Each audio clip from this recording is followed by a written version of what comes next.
Hello, Mitro. So we have seen that discussions on many things. In this video, we will continue further. So when it comes about the Chola's administration, so it is very important to know that the question is that assess the importance of Chola's or what we call as a Chola in the early medieval period and basically and also we have to evaluate the achievements made by the cholas, right, in the history of south india. So the cholas play a very great role in the evolution of administration, society, art and architecture in the south india.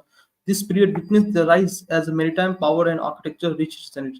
So this is a time when chola has reached its zenith, and also this is a and chola has made evolution not just in administration, society, art and architecture, but also in the field of maritime power. So and also the talking about the chola time period, we have seen that how the Chola is driving its legitimacy from the ancient Chola, like Karikal and all. So we have seen. So as far as military conquest is concerned, that so because Chola is very much prominent in warfare strategies, and Rajendra Chola and what we call Raja Raja Chol, so who build magnificent temples, Bridreswar temple in South India. So that's why, and so obviously, when you build such kind of temples, you required some amount of territories, you required some amount of resources, human resources, and so obviously you will do military conquest. Right. Apart from the conquest of South Indian kingdom, the whole importance lies in their rise as a maritime power. They raise a powerful navy and use it to enlarge their territories and further their economic interests. So they obviously, while they were capturing the territories of South India, they were they were also gaining some amount of money resources, and so it was just a fulfillment of their economic interests. Right. So Rajaraja first and Rajendra first annexed Sri Lanka and made Narwa its capital. As far as Rajaraja is concerned, it has obviously annexed the Sri Lanka and made Pol Narwa its capital. So if this was done to enlarge their territory, the annexation of Maldives by Rajaraja first to further the commercial interests of Chol kingdom. So as far as the annexation of Maldives is concerned, uh, the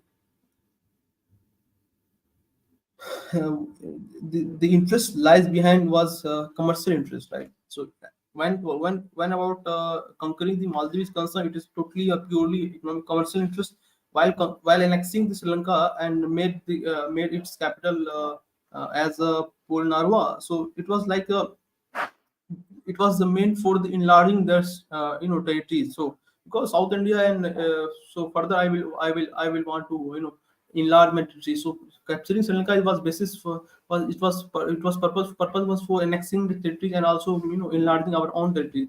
But as far as Maldives is concerned, there was economic interest behind it. So Rajaraja first and Rajendra first annexed Sri Lanka and made Polonnaru as Polnarwa as capital, right? So Polnarwa was a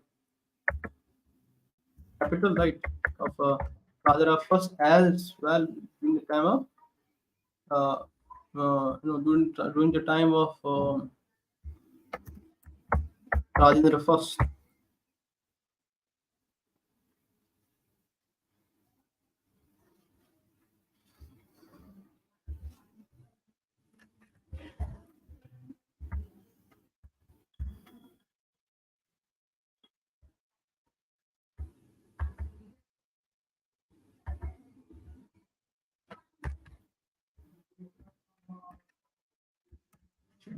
So the full name of would be it basically lies in mm, yes, it is in Sri Lanka, right? And this is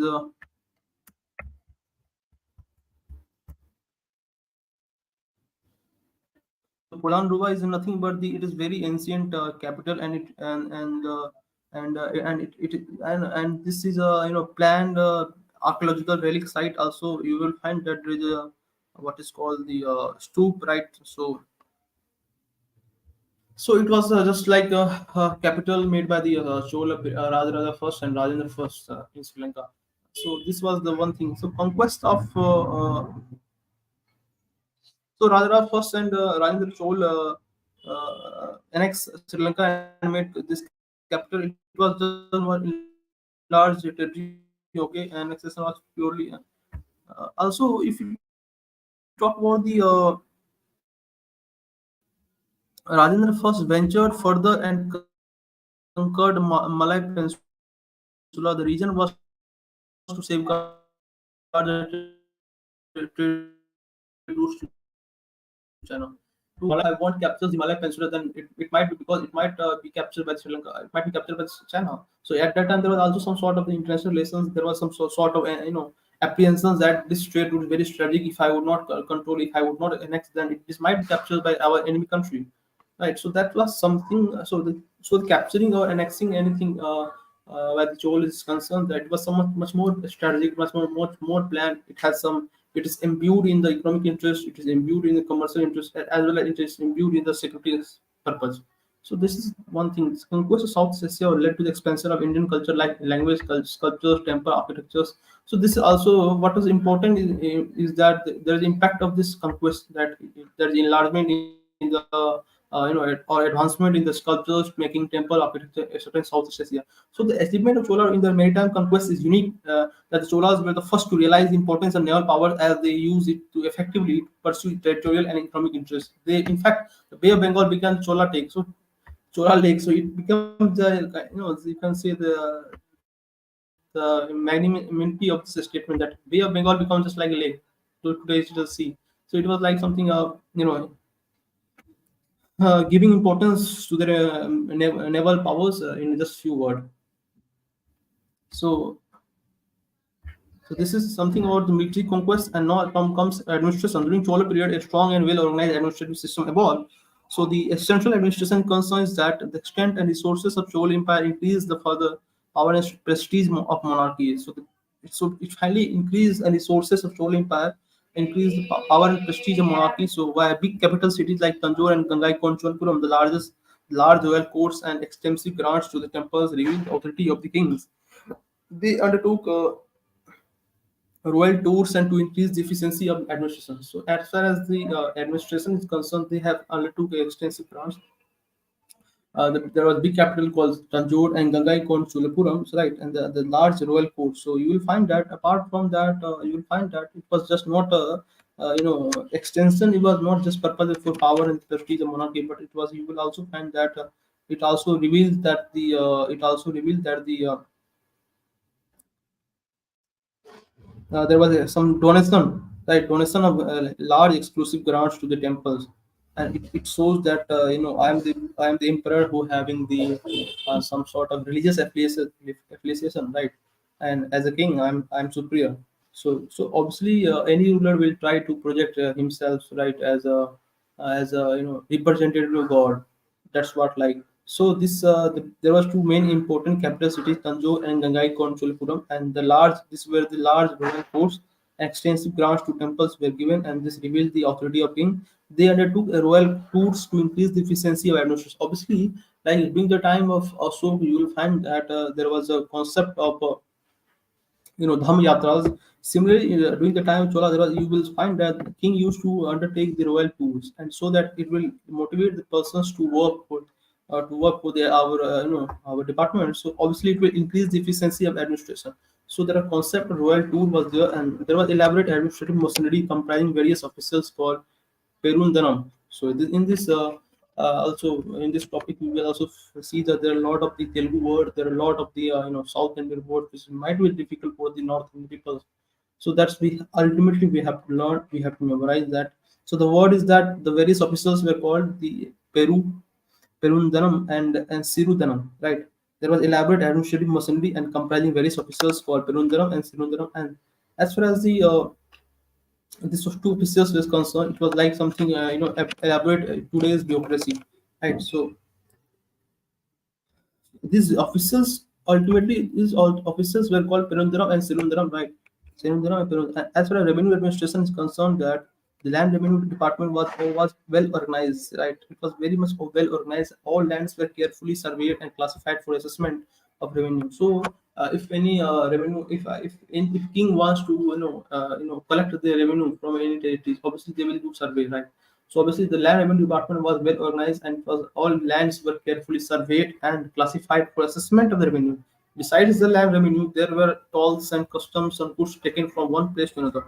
As far as concerned, apart from that, uh, this land revenue, there were other source of revenue. Uh, these were the tolls and customs, right? So the tolls and customs which were levied on the goods taken from one place to another, and various kinds of professional taxes were also there. So dues levied on ceremonial occasions like marriages and judicial fines. So you will also find that the apart from these tolls and the professional taxes, there was taxes on marriage were also imposed, and judicial fines were also there, right? So it is not so much it would not be consistency in revenue, because marriage could have taken place in a very short amount of times, and also not frequent. Similarly, judicial fines were not so much frequent. But the major source of revenue was nothing but the poll taxes and the you will see that customs. You will find that customs and toll tax, right? And apart from that, land revenue, obviously. So during the hard times, there were remissions of taxes. This is very important for the fact that even when there was scarcity, when there will be calamity, obviously king will have to reduce the taxes. The main items of government expenditure was the king and his court, army and navy, roads, irrigation tax, and canals. So the main items of government expenses where government was used to expend. It was the kings and his court, army and navy. So obviously because Nawab Chola navies was very much sophisticated, so you will find that.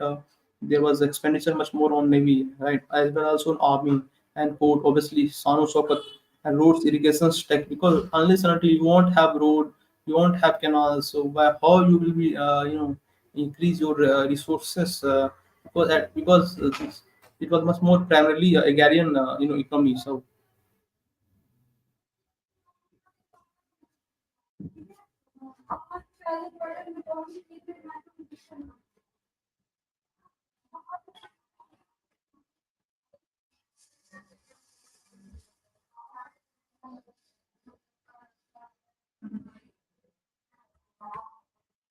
main items of government expenditure were the kings and his court and army, navy. Okay, the military administration concerned, Seoul maintains a regular standing army consisting of elephants, cavalry, infantry, and navy.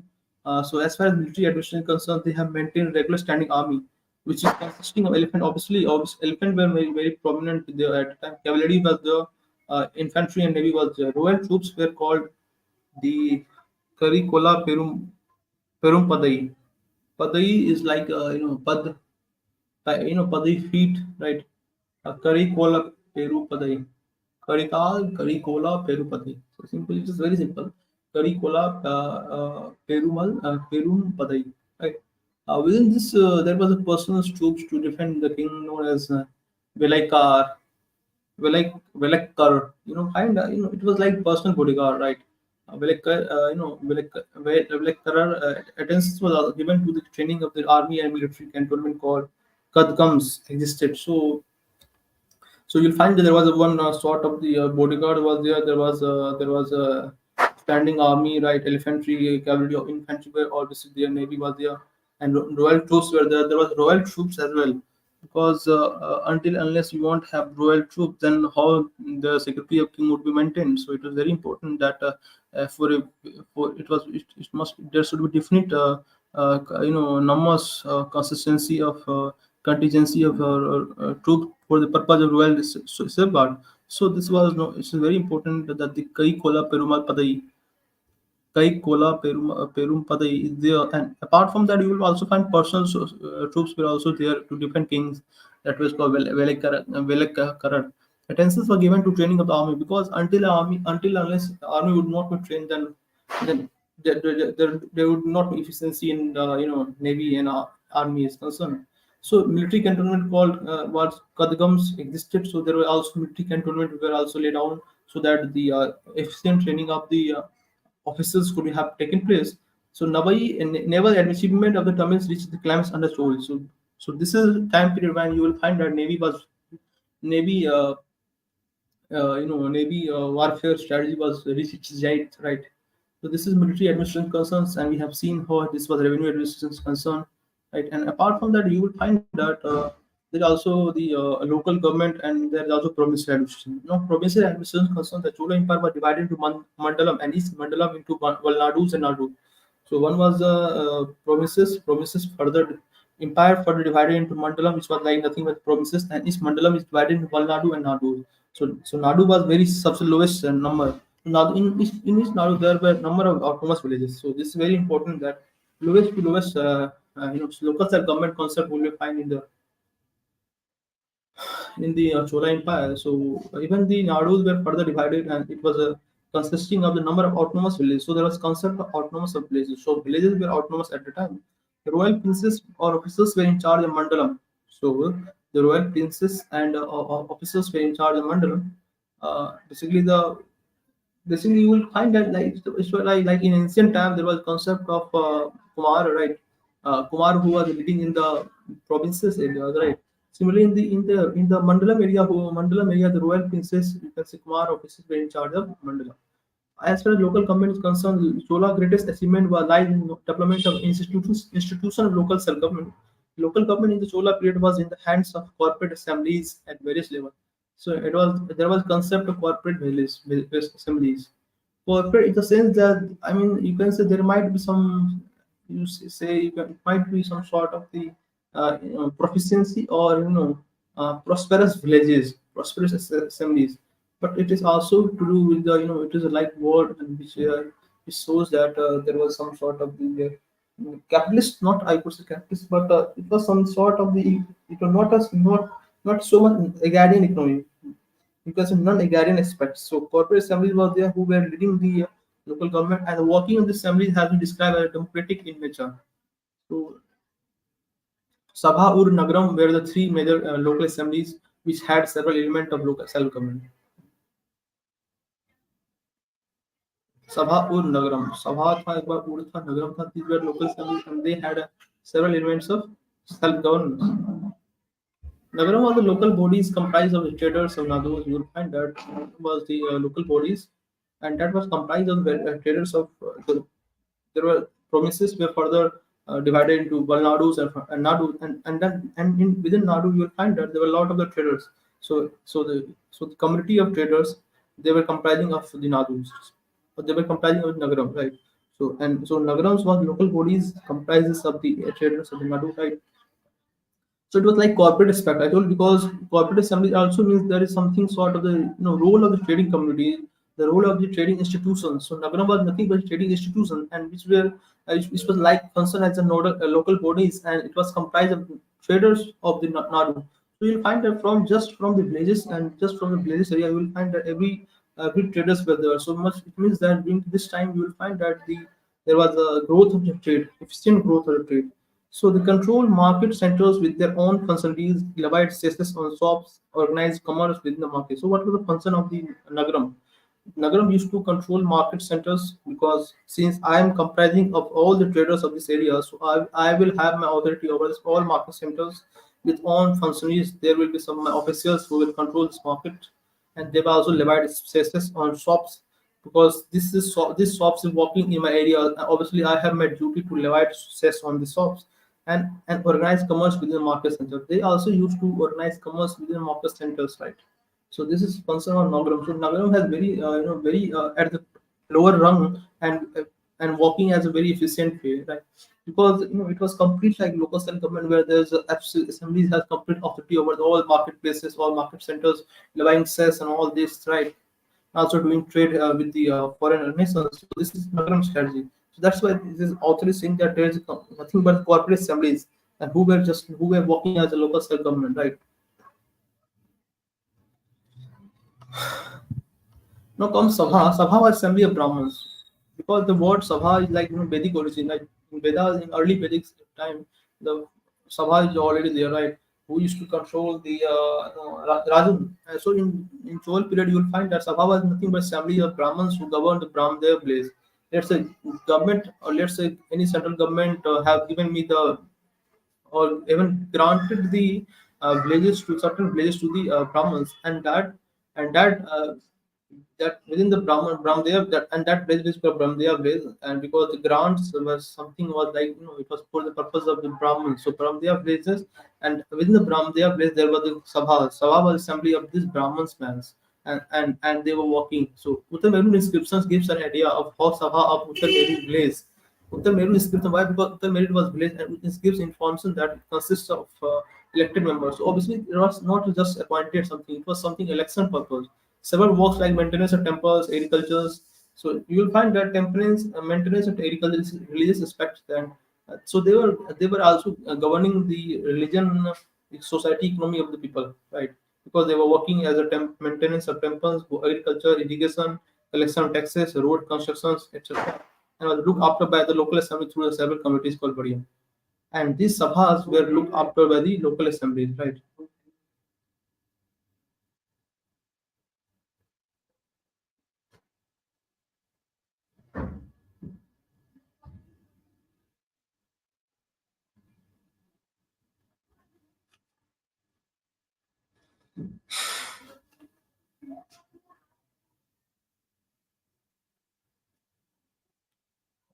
As far as Ur is concerned, that so Ur was assembly of Belalas, and the Belalas who were the farmers in the Nan Brahmdev days. It has its own Tundal, that tax collector. So Ur was nothing but it was assembly of farmers. So one was assembly of villages, one was assembly of traders.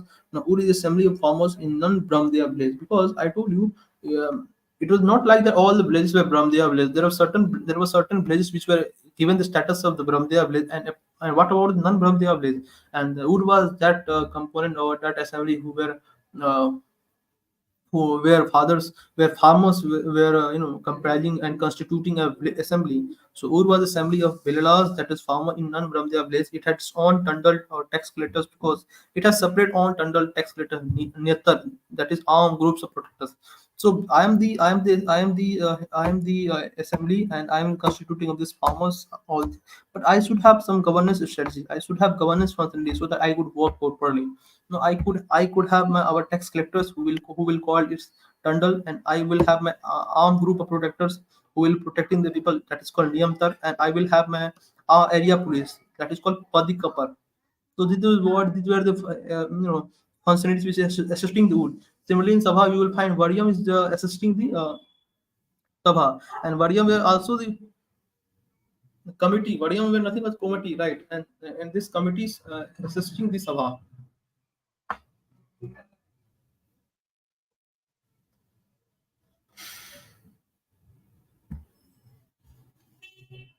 Now, as far as concerned, the so this Ur was having its own Tundal tax collector. You will have Nyatar.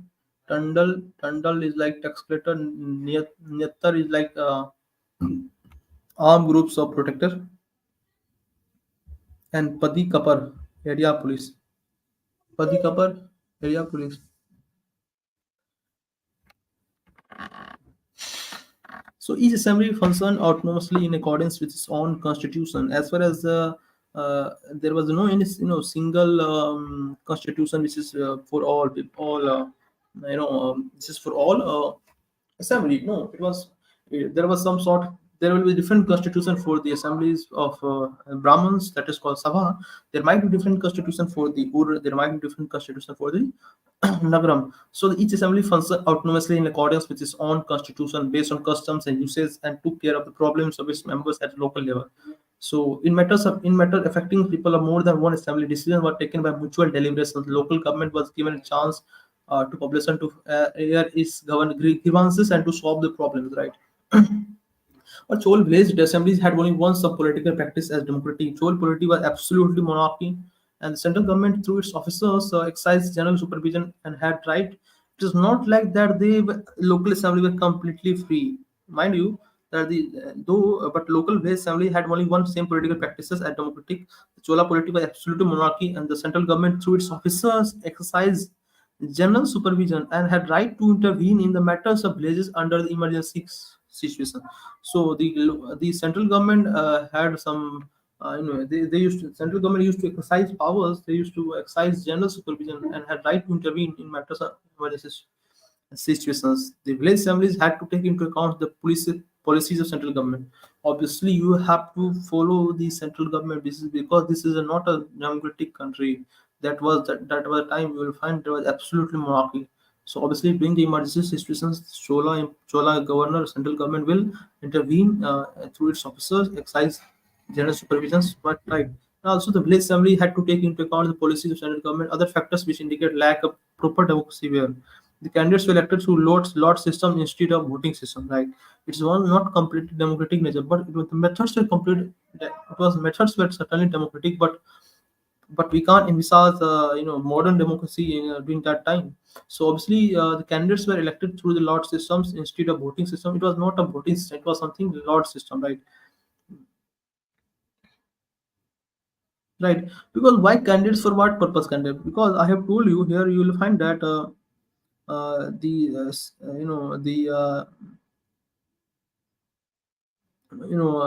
the members who in Sabha, assembly of Brahmins, the members were not nominated, but it was elected members. Right. It was nothing but the collected of elected members.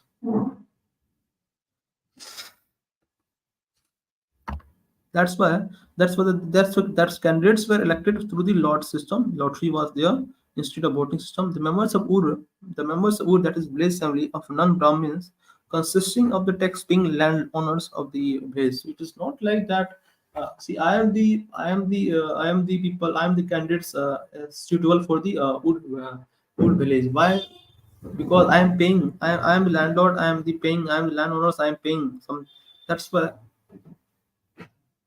Wherein in the case of Sabha, that is village assembly of Brahmins, membership was governed by criteria such as property ownership, family antecedents, learning, and good conduct. So similarly, in Sabha assembly, you will find that apart from Ur, there was concept of property ownership, family antecedents, right, and earning and good conduct. So obviously, these were certain criteria in order to become the member of the Brahmins village assembly, right? So because you will have to have a family antecedent, you will have to have property ownership, you will have to have learning and good conduct. There was many people who were debarred from the contesting election. For example, relatives of criminals, those who had been any committee, who had been for past year. So who were the relative, whosoever were the relatives of criminals, they were debarred from the contesting election.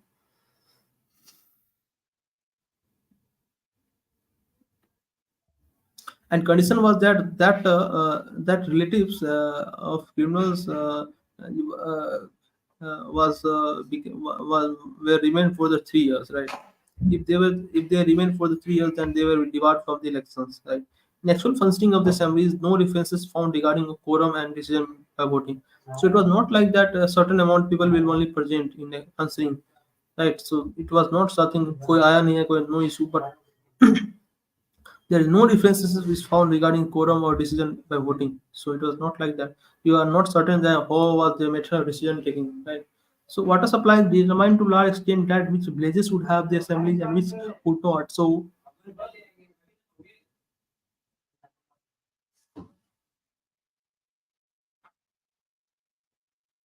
certainly water supplies were there, and it was determined to large extent that which villages would have the assemblies and into which not.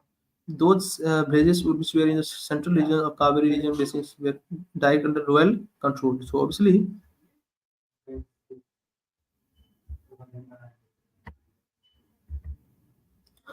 in the Kaveri region you will find that there was a local control, right? There was a local control in the Kaveri region, right? And those villages which were in the central region of Kaveri River Basin, which were under direct well controlled, while those regions which were far away and located in drier regions were autonomous and contained in the self-governing institute. So when you say it was a villages were autonomous, it was not like that. So those villages which were controlled under the Kaveri River Basin that were under central government central control, but the villages were autonomous only in the drier region, and it became a duty for the villagers to to to make develop the drier region. So it was not so completely autonomous in India. So these were the limitations that why we can't say it was fully democratic in nature. So as far as art and architecture is concerned, that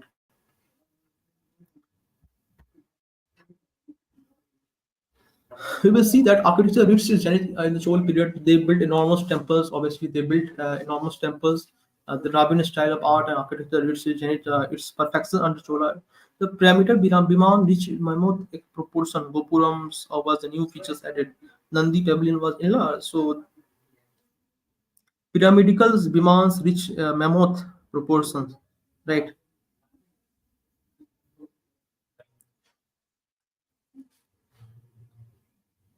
Gopuram was the new features added. Nandi pavilion was enlarged. Nandi pavilion was enlarged. So obviously, as far as art and architecture is concerned, you will find that there was a there was a Dravidian style has been opted, and it becomes the basis because it is said that Dravidian style of architecture, the before Chola, Pandyas were the and the Pallavas were basically the originator of this or creator of this Dravidian styles, right? So they built enormous temples, no doubt. They reach its perfection being Chola, but the originator or what we can say the founder or the maximum works or the maximum works and development goes back to the Pallava time period. So the Vimana were pyramidal in shape that reached mammoth proportion. Gopuram obviously was new feature added earlier. Nandi Pavilion was enlarged. So before Chola, you won't find so much Gopuram which were very much enormous and very big. So Gopuram was certainly very big and also the Nandi Pavilion was enlarged. So there was an enlarged Nandi Pavilion. Right. Chola built a large number of temples. These were the monumental styles. Rajarajeshwar temples obviously they have built. At Tanjore and Gangai Kolchuram temple were classic examples of Chola art grandeur, right? Chola also made a rich contribution to its art of sculpture. So what were the new components added by Chola? The Nandi Pavilion it was also Gopura, right?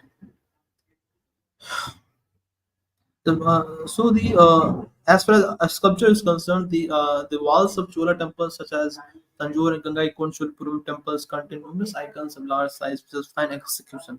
So if you find the walls of the Gangai Konchulpuram temples, it was painted with right uh, uh, icons of large size with fine execution. The bronzes of Chola period are world famous. Bronzes statue Nataraja or Dancing Shiva are masterpiece. Obviously, in the field of sculpture, you will find that there's a bronze sculptures, right?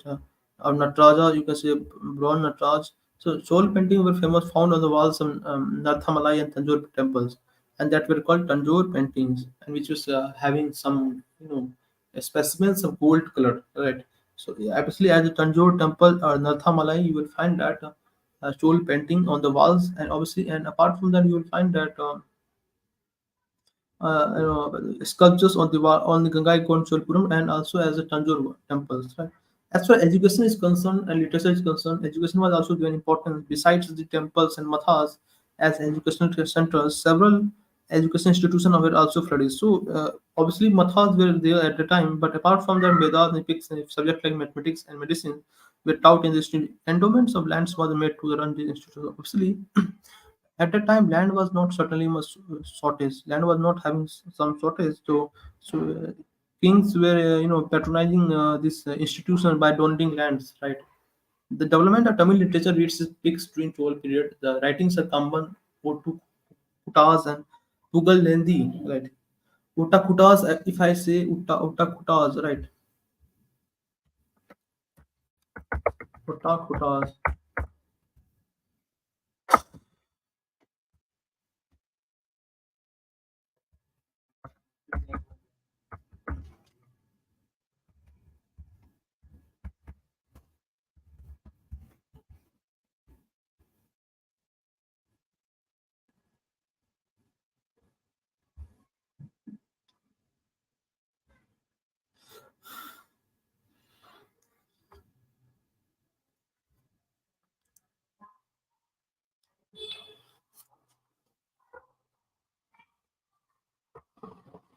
So the and also apart from that otakuta, you will find that Google lengthy otakutas Google and the English and added a new trend. So the writing, it was not just writings of common, but you will find otakutas and Google lengthy, right? And they have added a new trend because it was something much more significant that because the rulers obviously will try to drive its legitimacy or will try to give or convey their message or the achievement to further to later generations through the uh, means of literature, through the means of writings. Because at a time, so not just Kamban but Otakutas, Pugalandis were there. So it finally enriched the Chola Ramayana composed by Kampans and the Periya Puranam. So Kamban what did Kamban basically composed and Periya Puranam or Tirutona Puranam by Sekhar. So apart from these things, there was also concept of Periya Purandaram and Tirutona Puranam by Sekilar and are the two masterpieces of this. So Periya Puranam and Tirutona Puranam by the Sekliar are the two masterpieces of this age, right? As far as Muharula written by Othaktar. I told you there was one authors or literate that Othaktar was depicts the lives of three old kings. So because the text was known as uh, Muvarula. Muvarula was a text which was written by the Othaktar depicts the lives of three Chola kings. The Nala Venava was written by the Pugalendi. So these were the texts like Nala Venava written by Pugulendi, Otakutars, and the Gambasli. And so these were the things. Nalavendas, you will find Otakutas, and Otakutas, you will find that uh, Muvarulas, and Pugulendi ka तुम्हारा Nalavenba. Okay. As far as economy is concerned, that a number of temples were built with the patronage of the Chol kings and queens remained center of economic activity. Because temples become the center of economic community or activity. Because when temples were built, there was a there will be a flow of money, there will be flow of dan, dakshina. Obviously, it becomes center of the economic activities. And also there were recruitment of people for the maintenance of the temple. So it was like something economic advancement, economic pursuit. So both agriculture industries flourished, right? Because when temple will flourish, what happens is that the concept of prasad or concept of what we call as a offering made to the gods. So obviously, in order to fulfill that offering, because when temples build a large number of bhog, what we call it as a offering, a big offerings is to be given to the god. So in order to supplement it, obviously there will be advancement of agricultures, but it also depends to what extent was it made the advancement in agriculture. So and apart from that, in industries, because temples there is also some usage of various objects, and that object is built in the industry. So obviously agricultures and agriculture industries are produced with the setup of temples, right?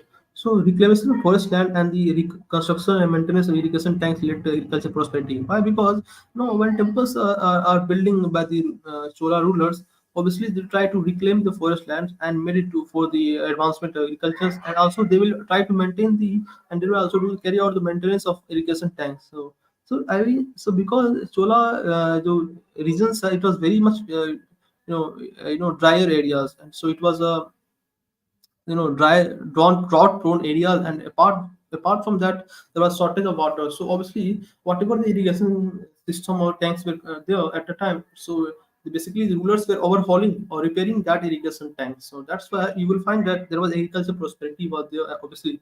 And now comes about weaving industry concern, it was silk weaving at Kanchi flourished. So Kanchi was very much prominent and flourishing center for the silk weaving, no doubt. The metal works developed only to create demand of images for temples and utensils, right?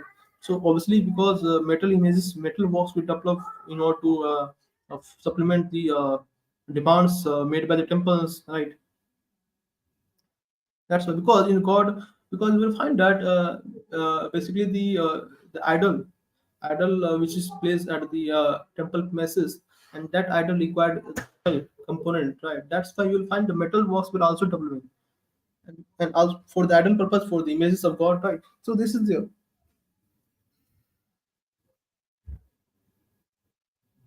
And also for utensils, because you can't give offering to God in just bucket or in just plastic you know uh, component. So you will have to include the component of metallic property. That's that. So because of the so it becomes the hub of the industries. It becomes the hub agriculture prosperity.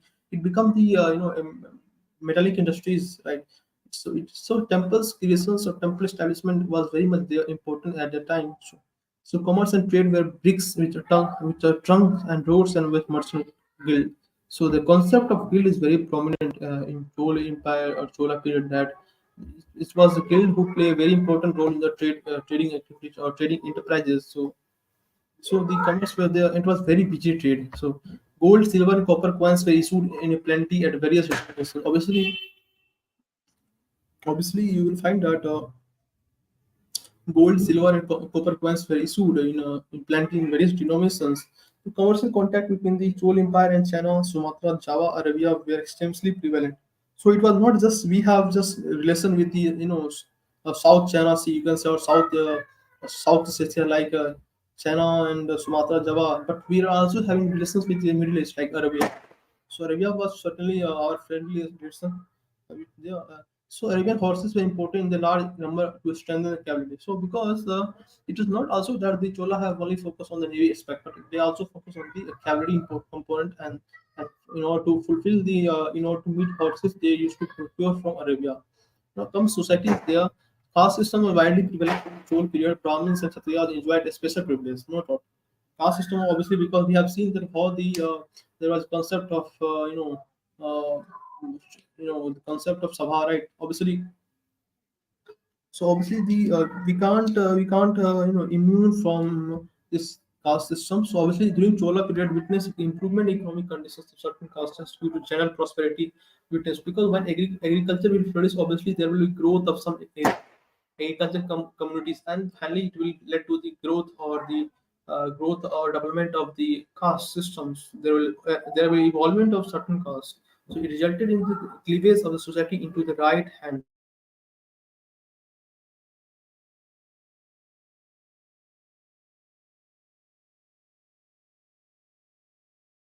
Idangai division. So like today we have left hand, it was called Idangai divisions. Society into two part, Valangai and Idangai, right?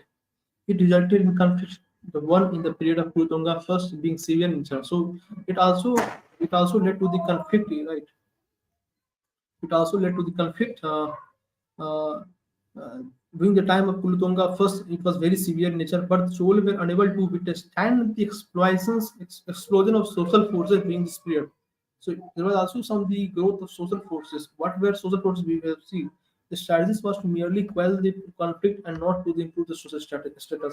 So, so it was not the rulers were not so much interested in the in order to quell the conflict, but not to improve social status. They were just quelling the conflict, but they were not improving the social status. So whatever the social status were there, they remain status quo. The position of women did not improve. So as far as Chola government or regime is concerned, that the practice of sati prevalent among royal families, no not. So it was their family in the Chola who institutionalized the Devta system in temples for the service of God and to nurture art and cultures. But the system lost its vitality and was fully exploited in subsequent ages. So certainly there was concept of Devta system was there where family where girls were involved in the service to the god. Certainly there might be some exploitation, obviously. So it was something not so much great for the Chola Empire. Apart from that, you will find Sati system. Apart from that, there was conflict, balance of conflict, but division of society between Dengai and Valangai. Right? So this was certainly. So this could be considered as failed experiment of Cholas. Obviously, you can't expect that from those days you will find everything will be in democratic ethos. So it's not certainly there, because we have to take care of account of the what what is the time period in which we are talking about. It can be concluded that Chola contributed significantly in the field of administration, society, in polity, art, and cultures, but in the social arena of social conflict increased. The condition of women did not improve, and the experiment like the system failed. So, as far as society is concerned, it was pretty much great because there is a prevalence of system, there is prevalence of the caste system, and there is prevalence of the division of society into Idangai and Balangai, right? So this is one thing. Now coming out this, where Chola's village assembly democratic in nature give reasons for yours. Obviously not. There were certain, there were certain, you can say, aspects where you will find that there is a democratic nature, but there are many aspects where you will find there is no any democratic nature. Though there was elections in the Sabha assemblies, but obviously the people who were fighting, who were electing, those who were paying, those who were the property owners, those who having heavily antecedents, right? Those who used to pay land revenue, so they were fighting. So it was not certainly democratic force, right? So as far as concern is that where Chola is really saying democratic nature, no, it gives reasons for support, right? Short essay on local self-government in the Solas, right? Describe the village administration of Chola period as known from other many inscriptions. So if I say what were the Uttamelu inscriptions and what were the village administration, certainly there, right?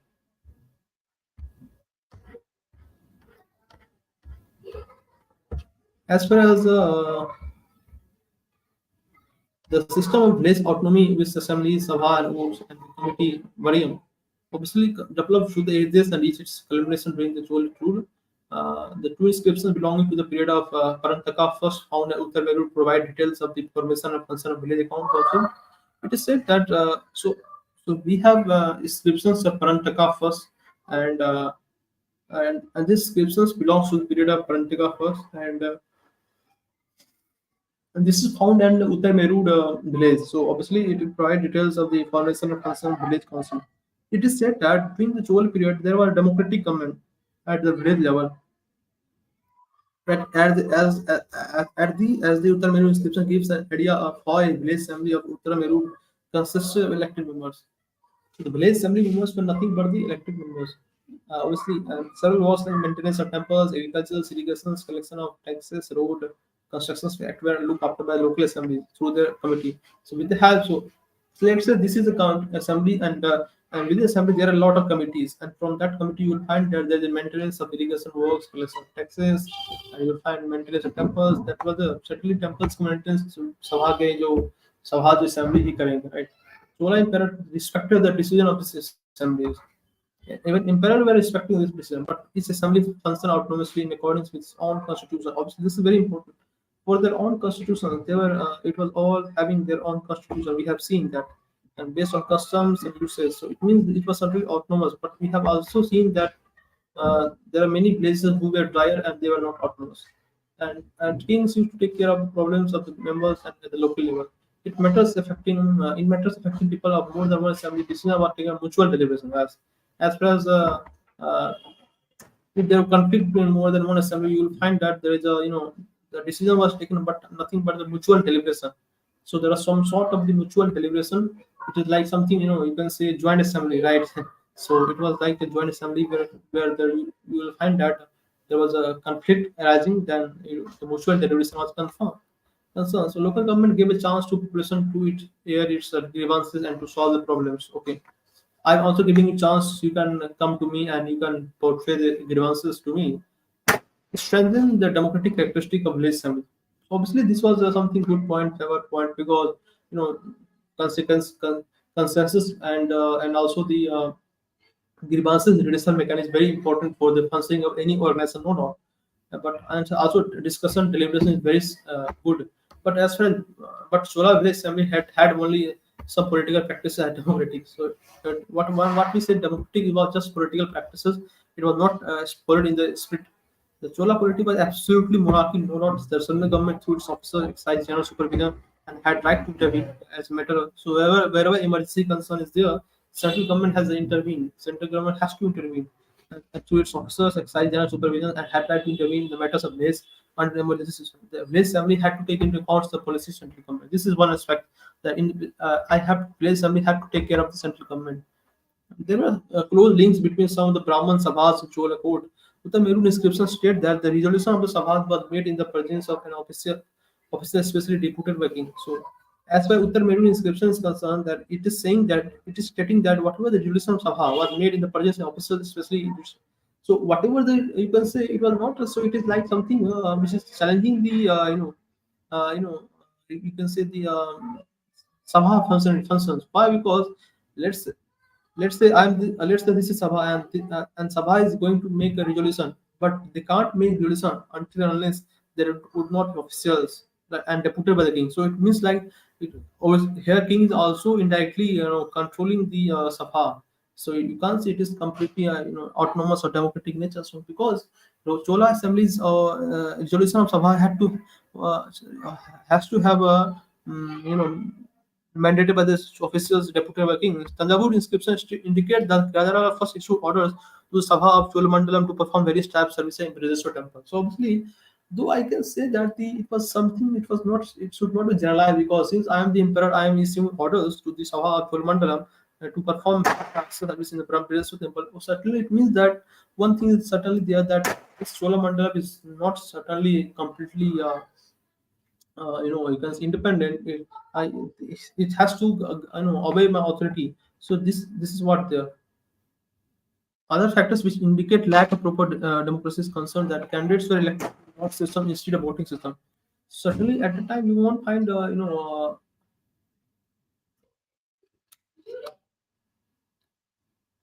certainly you won't find that the candidates were elected through you can say a very voting was there, but it was not voting, but it was lot system there. Second is that members of or village assembly of non-Brahmins consisted of tax-paying landowner. I told you the members were poor members were like the villages, right? So would landowners here, and by in you will find that the mercies were governed by the family antecedent property owners here again and would conduct learning. So this was there. There were many people who were debarred from the contesting election. For example, relatives of criminals. I told you the many criminals who were debarred and who had been in the on any committee.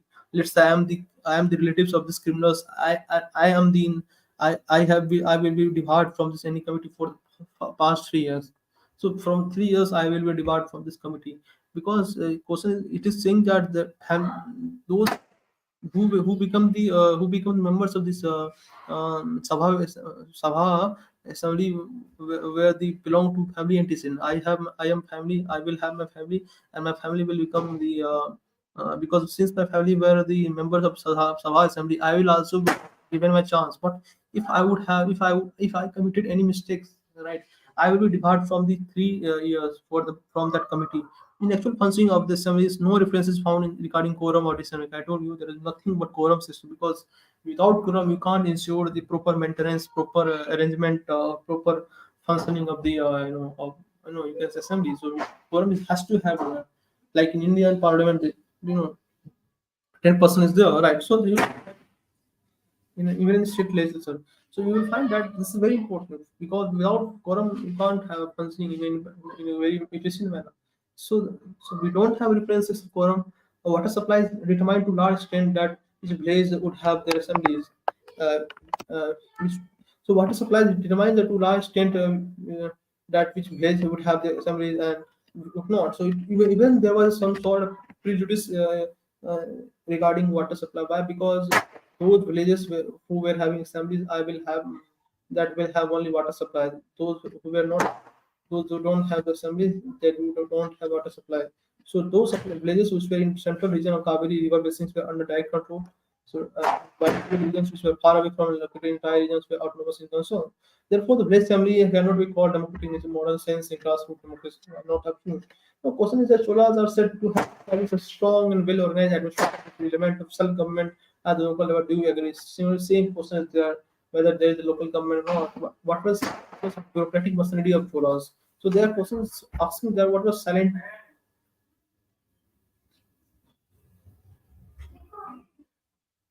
The question is about the what were the silent features of the bureaucratic machinery of concern. That right. So as far as Chola is concerned, that Chola studies a strong and well organized administration. I told you.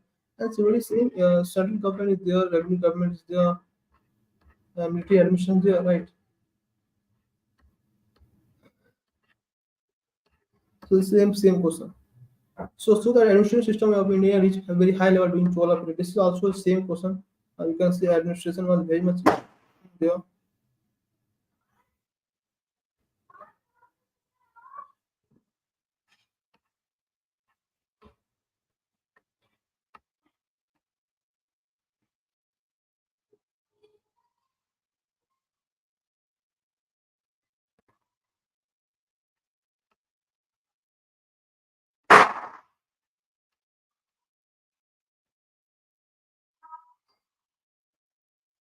Now comes question is about the contribution of Chola in the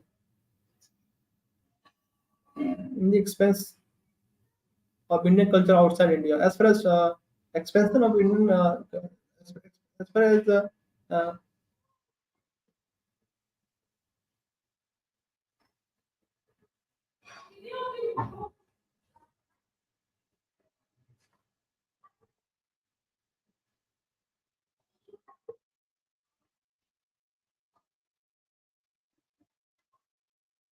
so how Chola family led to the expansion of Indian culture outside India? It means this is very deep rooted topics where you will find that you have to put hours and hours, you have to put a hard work that you have to get out this course because this course does not require just achievement of Chola outside India, but you have to jot down what were the expeditions, what were the military conquests, and also what were the temple construction outside India. So this is just a factual question.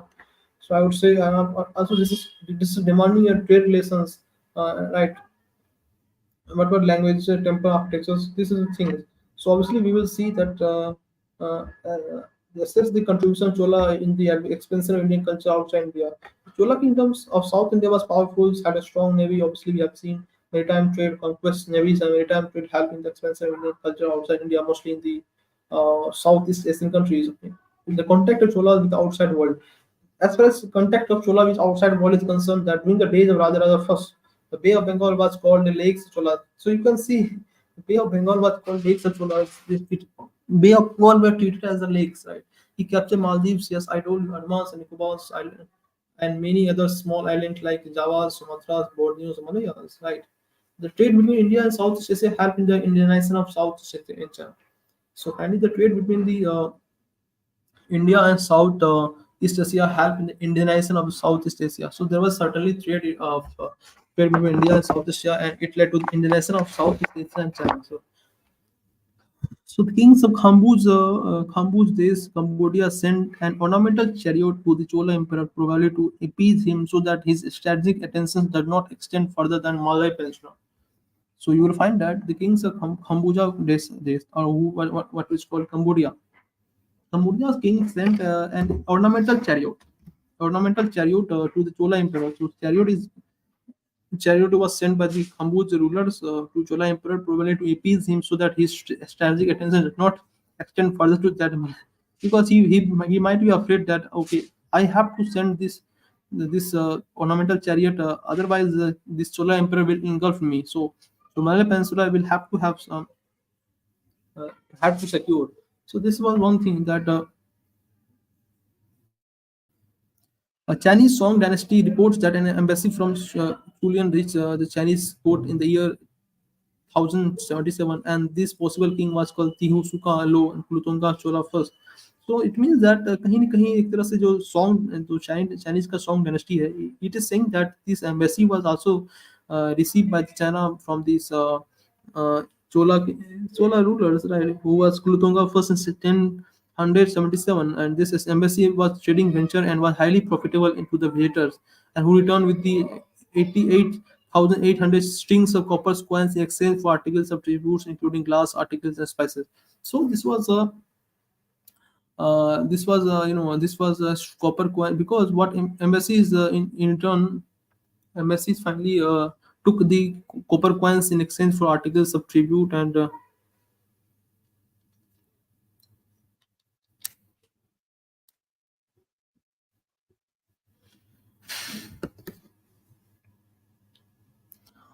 so finally, you will find that the Chinese Song dynasty reports that an embassy from Julian dynasty reached Chinese court in the year 10,077 in and that a possible king was called Pihukyalo, that is Klutonga first China Chola.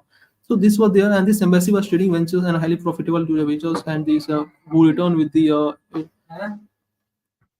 आ गया हाँ पढ़ो अभी नाम पे 88 88,800 strings of copper coins in exchange for articles of tribute. So as far as this Chinese Song dynasty reports is concerned, that there was a one embassy which was sent by the Kulothunga first, who was the Chola emperor, to the Chinese embassy, and that embassy finally procured the strings of copper coins from the Chinese treasuries, and in exchange of this, the articles like glass, articles like spices were also given by the Chola emperor to the China. So in 1015 and 1033, Rajendra first sent diplomatic missions, and the Chinese emperor recognized the Chola kingdom and as one of the greatest tribute state.